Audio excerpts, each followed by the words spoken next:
How do you get started on Amazon? My name is Stephen Pope. I'm the founder of My Amazon Guy, and I have personally launched hundreds of my own products on Amazon. Many are very successful, others not so much. I also work with more than 250 brands, managing full service on everything that they need to do from PPC and SEO, design, and catalog work with over 300 employees at My Amazon Guy. So when I talk today about how to get started on Amazon, I'm going to be taking this back to the basics, down to the beginner tutorial level. And if that's what you're looking for, keep watching. The first thing you need to do when you get started on Amazon is you probably need to set up a business, an LLC. I personally like S Corps, but most people, I'd say 8 or 9 out of 10 people, will go with an LLC. The reason you need to do this from the get-go is because it helps set up your Amazon business account correctly. And when you go to open up a Seller Central account, which is your second step, if you have the business infrastructure set up correctly, it will just make things go a lot smoother and you won't have any challenges. One thing to keep in mind when you're opening up an Amazon account is you're going to have to spend $40 a month and sign up for that pro account right from the get-go. From Amazon's own beginner's guide, which you can see is sell.amazon.com/beginners-guide. Check that out for some of this in written form. You're going to need the following information: your bank account and routing number, a chargeable credit card. This one actually surprisingly catches a few people off guard. And one tip I'll give you is don't use the same credit card that you use on your own personal account. That's going to get stuck in the identity verification step, and you're going to have some challenges with that. A government-issued national ID, so if you live in the United States, driver's license will work out. Passport's also okay in pretty much most countries, although they do prohibit setting up Amazon accounts in about 50 countries, believe it or not. Tax information, so this is your FEIN ID that you file with the federal government for your tax information, and a cell phone number. They say phone number, but they really mean cell phone number. When you go to set up a Seller Central account, they're going to send you a code to your text message. You can no longer do this with a Google Voice number or some VoIP. It doesn't work anymore. Don't even try it. By the way, if you're opening up a second account, this isn't your first rodeo. None of the multiple account scenarios really matter anymore. You don't have to ask for permission. Just go ahead and do it. Just don't sell the same accounts on two accounts, and you should be just fine. But you will need to get that $40 per month professional plan, and I highly recommend you start with that. Once you have your account up and running, I actually recommend that you retail arbitrage just one single run. Go down to any store. It doesn't really matter if you're buying clearance. It doesn't matter if you're going to go over to that shop that's got some old items and used stuff, bookshop or otherwise. It doesn't matter to me. Just pick something to go through the motions of shipping into fulfilled by Amazon. And the reason why I recommend doing this even before you select a private label brand or anything like that is because you're going to learn a lot just by simply going through the exercise. So you're not trying to make money by doing some retail arbitrage. And quite frankly, the most money that I usually see people make running a retail arbitrage account by themselves in their first year is about $35,000 doing it full time. $40,000 maybe if you're exceptional at it. So it's really a really difficult net profit, high investment business model. And so I don't generally recommend retail arbitrage or drop shipping. Those models were really cool 5, 6, 7 years ago. They really hit their peak 2 or 3 years ago, and they've been descending since then. There are many YouTube channels out there that talk about the value of doing those things. I'm not one of them. I'm a private label brand builder. So what that means is if you want to build a brand and go from, putting in the effort to launch 2 to 10 SKUs and then have something that's stable by itself and you're building a community, that's my channel, and hit the subscribe button if that's what you're looking for. So once you do some retail arbitrage, what you're looking to do is just pick like 3 or 5 different products. You can buy one quantity each. It doesn't matter. Just enough that you're going to then take out your cell phone. You're going to scan the item using the Seller Central app. You're going to load it into your Seller Central account, and then you're going to ship it into FBA, and you're just going to go through the motions of purchasing an item, loading it on your account, and selling it. If you cannot complete this successfully, do not continue on. This is your litmus test to see if you're capable of running this as a professional and a model. And this is going to knock people out if you're on the older side, 65 years old and older, and you're looking for this retirement plan, this is not what you're looking for. But for those that are ready to make some serious investments and continue down that path, and you run through the test motion, go on to step 4, which is come up with a private label item or 3. I like 3 because for every 3 products you launch, typically one is going to do exceptionally well, the second is just going to break even, and the third is just going to fall flat on its face. And this is a good ratio even for an Amazon professional such as myself, because even all out of my 3, generally only 1 does well. So the most important thing that you keep in mind on this step is to stick to what you know. So for example, I played chess when I was growing up. I taught in more than 200 elementary schools in Utah.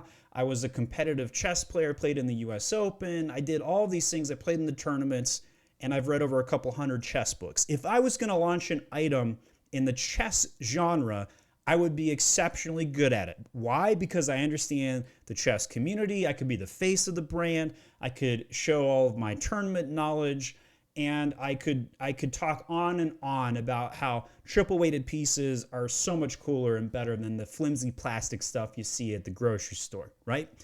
So whatever your item is, if you're a dentist and you understand hygiene, then cool, you can follow up on those bamboo whatever items that pick your teeth and whatnot.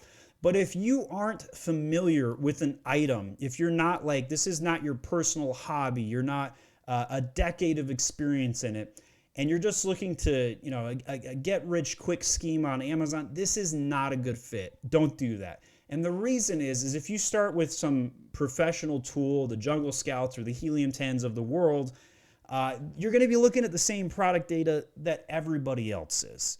And when you think about it, that data is going to convince everybody to buy the same stuff. And what happens is if you look at the data and say, oh, there's this spike in demand, well, everybody and their dogs runs over to that one spike in demand, and the next thing you know it, there's 10 of you selling that same item off Alibaba, and then it's a race to the bottom on price, and nobody's having a good day. And so if you honor this and you think about the thing that you're really good at and you stick to it, you can build a community after all of the things that you're trying to accomplish. And so that's what I recommend. You're gonna select something that you're really dang good at. I mean, if you're a plumber and you're a blue collar worker and you just understand that there's this one type of wrench that is just so awesome and nobody else understands this wrench better than you, that's a great item to launch on Amazon. I've seen more blue collar type workers who understand the product from using it themselves and they're product experts be successful on Amazon than the white collar Excel wizards who just have money, right? Like I've seen way more blue collar success than white collar success coming at the product selection stage. So what you're going to do is you're going to pick that one genre and you're going to find 1 to 3 items that you just think will just crush it on Amazon based on your own personal experience. Step 5, though, this is when you're going to verify the selection with research. One of the tools that you could use is Helium 10's Black Box. Now, it doesn't matter to me what tool you use. You could use Jungle Scout and all kinds of other tools as well. But I like to use Helium 10 for the keyword tools that you'll need after you launch. So here is the Black Box. To get in here, you're just going to select on Tools, go to Black Box. It's under the Product Research. You can also select Trendster and find some other trends and stuff like that. But if you do it step 4 and then step 5, pick your item and then do product research, I think you're going to be better off. You don't really want to look at the data to taint your own process before you get there. That's just my personal opinion. So let's say I'm going to start a chess product. So I put in title keyword chess. I haven't fixed any of the other filters yet. And you're going to see, oh, I see a lot of chess sets. I see a lot of chess books and a bunch of other random stuff. So here's a keychain for a chess gift and stuff like that. So when we go up to the top here, I could select lots of different things. I could say I want at least 10,000 revenue on an item, and I want the item to be at least $15. I do generally recommend staying within an item that's at least higher than $15 when you first launch. You're just going to be way better off from a margin standpoint. So let's just see what that filter does and start with that. And as we scroll down, that knocked out pretty much all of the books. And now we have a bunch of chess sets which are really cool looking. And we got wooden chess sets, and now you can see the monthly sales and the revenue and the price and the reviews and all this good stuff. So now we're getting somewhere, right? But there's still, what, 102 products. 102 products that do at least $10,000 a month on Amazon that have the word chess in it and are above a $15 price point. So when we start doing some research and saying, oh, well, I really want to launch a chess set, the research is very easy. Here's the type of chess set that I've always sold when I was teaching chess lessons and growing up. And we've got a whole bag here, chess set with extra queens and a roll-up vinyl board for $28. This is the standard wholesale type chess set that people are typically going to launch. Over 1,000 reviews. This is exactly the sort of thing that I would want to give my own students, and we love the algebraic notation, all that good stuff. And so when you're doing your product research, you're going to stick to what you know, and then you're going to come in here and say, hey, is there enough trend for this? Well, if we were going to try and get into chess sets here, it's pretty obvious that it is. One of the things you could do also is just type into Amazon chess sets like this, and then use another tool called X-Ray. This is with the Chrome extension. And what we're going to do is just see kind of like what's the overall volume of the category. By running this X-Ray just on one keyword, we'll get a pretty good idea. So about $636,000 in revenue per month just off one keyword search volume.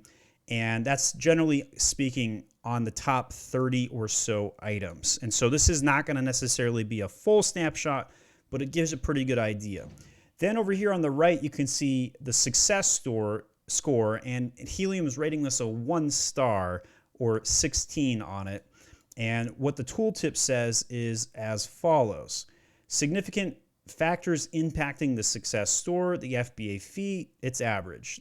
Distribution and fulfillment costs, price, standard deviation, moderate variation in pricing, and they look at the market is dominated by small groups of sellers or it's mature or restricted market. So that's how they're coming up with that success score. So it's a low success score based on that. Here you can see the average BSR and the average reviews is about 3,000. So it's an extremely mature market. It would be very difficult to launch a chess set. So if I was really set on trying to launch a chess set on Amazon and all of a sudden I came in and looked at this data, I might say, let me go back to the brainstorming phase. And then you would come back in here and look for alternatives and try and figure something else out. But that's stage 5. You're going to look at the data and try and justify what you're trying to do and look at all of these products. Now, let's say that the data was favorable. The next step would be to go ahead and buy at least 3 competitors' products. In here, we're just going to hit add to cart. We're going to grab this board. We're going to buy 2 other ones, and we're going to find ones that we think are the most similar to. We're going to look at the estimated revenue, maybe buy a couple of the best sellers. We're also going to look at the reviews. There is a 4.7. We're going to read the 1-star reviews here to see what they don't like about it. Counterfeit, cheap AF, waste of money, cheap quality, not worth it, odor, poor quality, glued poorly, not worth the money. So you get the idea. If you're going to try and beat these guys, you're going to try and beat them from one side or another. You're either going to come in and beat them on price, which generally if you win on price, you're going to lose on price tomorrow. But if you try to beat them on quality, you have a shot because their quality had some issues. So that would be the next step in the process. So step 6 would be order competitor products. And the reason you're going to do this is because you want your hands on them. You need physical, tangible goods to try and understand what they're doing and then compare it against your own idea. And you can then say or give yourself kind of a gut check on whether this is a good idea or no, this is not such a good idea. Step 7, this is when you're going to come in and buy directly from the manufacturer, China, Alibaba, wherever you can get your source from, and you're going to buy some samples. So then you're going to be able to compare your sample against the competitor product, and then you're going to say, hey, does this make sense? Yes, my products have equal or better quality. Now, When you think about it, though, it'd be better to hit the competition from a new angle. So maybe all the chessboards on Amazon are green, you're going to hit them from red. Don't do that, obviously, but you get the idea. Maybe if you come out from a different color, a different size, if they sell bamboo sticks for camping and they're just too short and you come to market with something that's 20 inches longer, that's something to set yourself apart from the competition, to give yourself a shot. The most common place that people go to buy samples from is Alibaba. Most of the tools, Helium 10, Jungle Scout, and many others have direct partnerships with Alibaba. So when you're doing your product research, you can just jump right over and check it out. Now, keep in mind, when you're shopping on Alibaba, it makes a lot of sense to place phone calls. Don't just do quotes. Don't try and negotiate price on the first order. They are penny wise, pound foolish, and you're going to run into them cutting corners if you do that. Once you've got your own test and you've gone through the motions, you'll see and understand what I'm saying. There's a lot of different video content I would recommend that you check out before you place your order with anybody off Alibaba, but at least get samples from more than one manufacturer and check them out. So if you're going to come in here and just type in chess set and see what's available, you can see there's all kinds of different types of chess sets, and maybe we want to narrow this down to vinyl, for example. And in here you go, $7 per chess set, and we could come in and order a bunch of these, and here's the reviews on them, here's the pricing. You can see all of the information about them, how they manufacture it, who's ordered from them before, where it comes from, how long they've been manufactured, how many transactions. Bunch of good information is available on Alibaba about it, but just keep in mind a lot of people are cheating and sharing information and ripping off photos from each other. It's just kind of the culture over in China. Just be prepared for bribery, be prepared for cutting of corners, and for them not really expecting you to place a second order.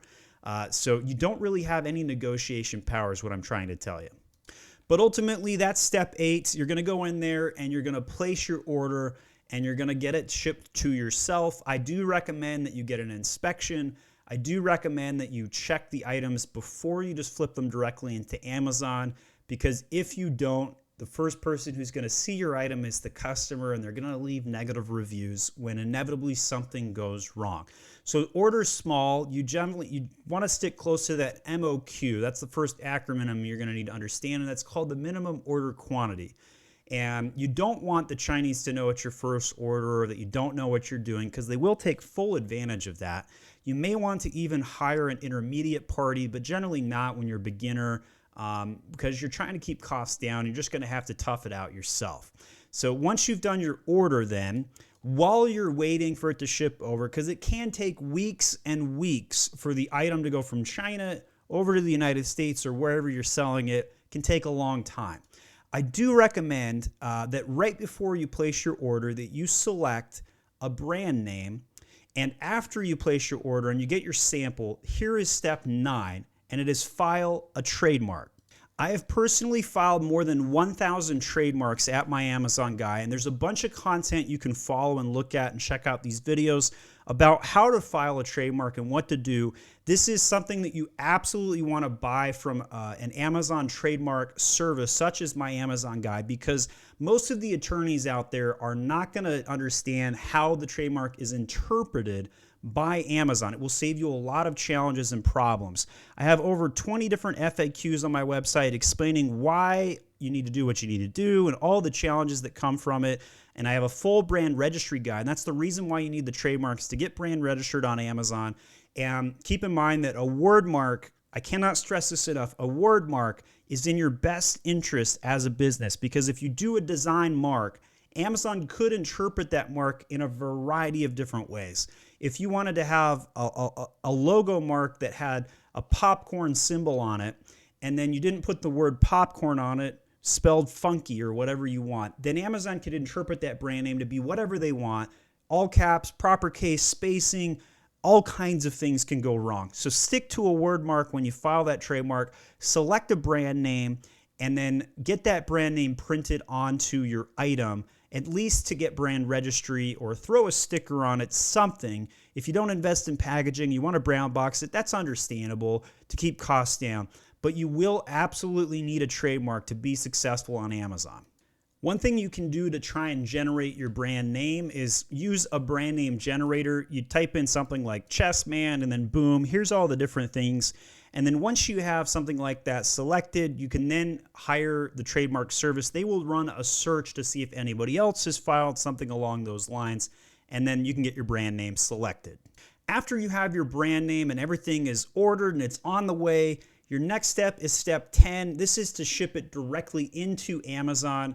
I do, again, recommend you go to your house, to your warehouse, to your garage, wherever you can get your own hands on it, and then ship a small quantity directly into Amazon FBA. It might be 50 to 200 quantity, and hold and reserve the rest of your items.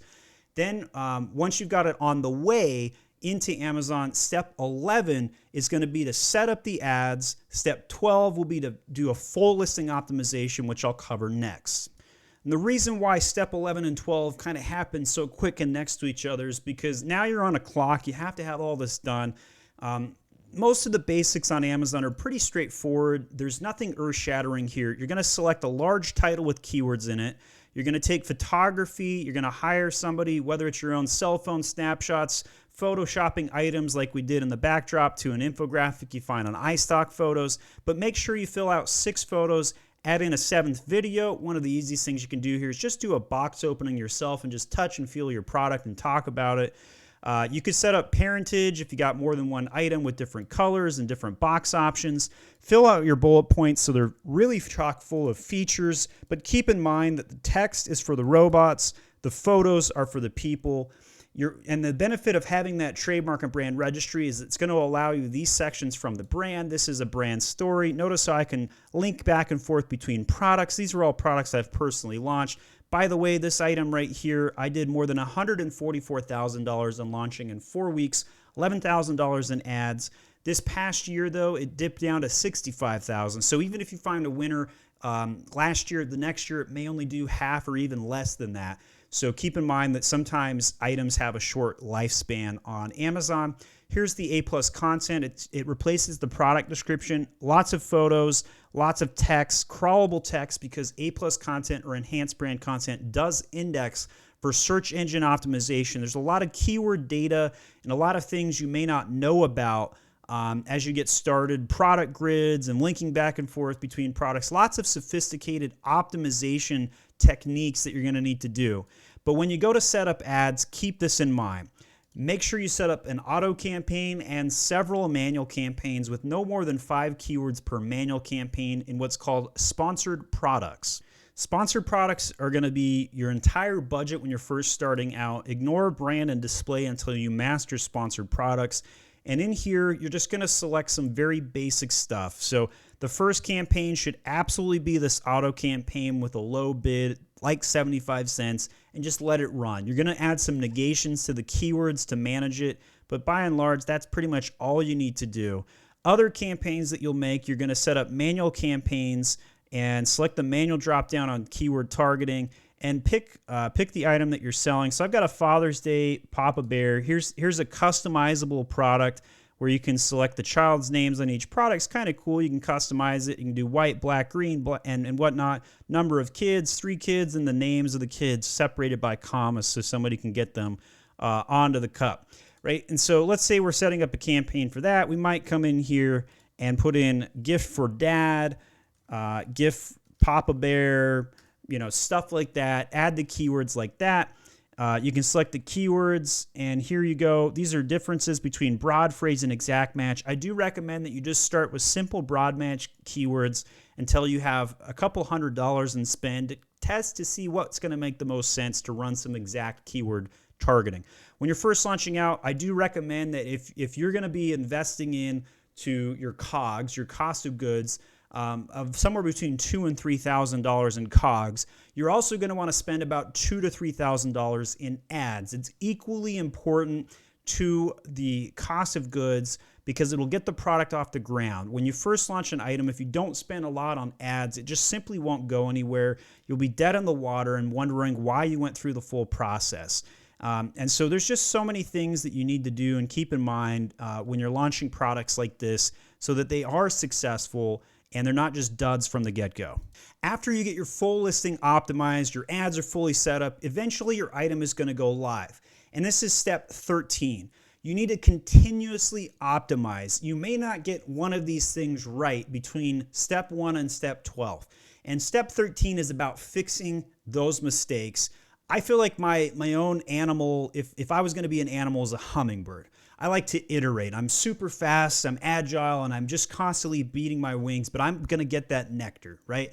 And as an entrepreneur, that iteration is so important. If you try and cut this twice, or measure it twice and cut once rather, you're going to be in a world of pain, because Amazon is about continuous optimization. That main photo that you thought was good may suck. You may have to run an A/B test with PickFu or another program so that you can fix the main photo. You may have to tweak the copy. You may have to redo the entire customer avatar because you thought this product was going to be purchased by women and you bought a blowtorch for creme brulee. But then all of a sudden you find out that 70% of your customers are divorced men trying to impress dates in the home kitchen, and they actually like to smoke cigars after they have dinner. And you have to redo your photography to show them smoking a cigar after doing their thing in the kitchen to impress the ladies.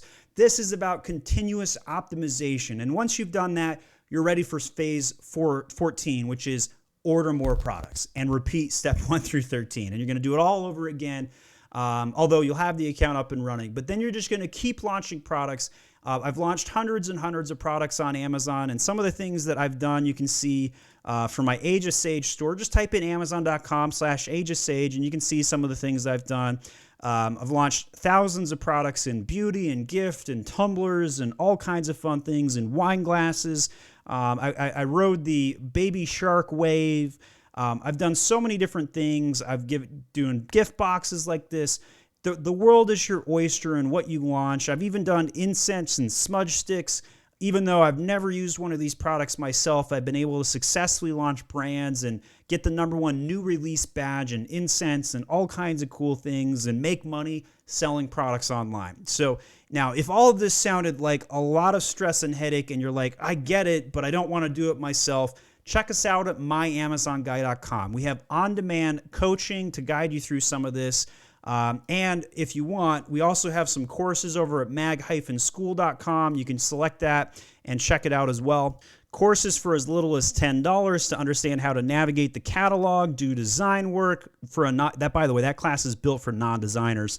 PPC courses and how to revive your sales and SEO and a lot more coming, and we're going to have a lot of more things coming soon. So you don't want to go alone. It's not me against you selling on Amazon. It's all of us collectively against Amazon. My name is Stephen Pope. I'm the founder of My Amazon Guy, and we're the world leader in Amazon education. So check out these videos next with beginner tutorials on how to get started on Amazon.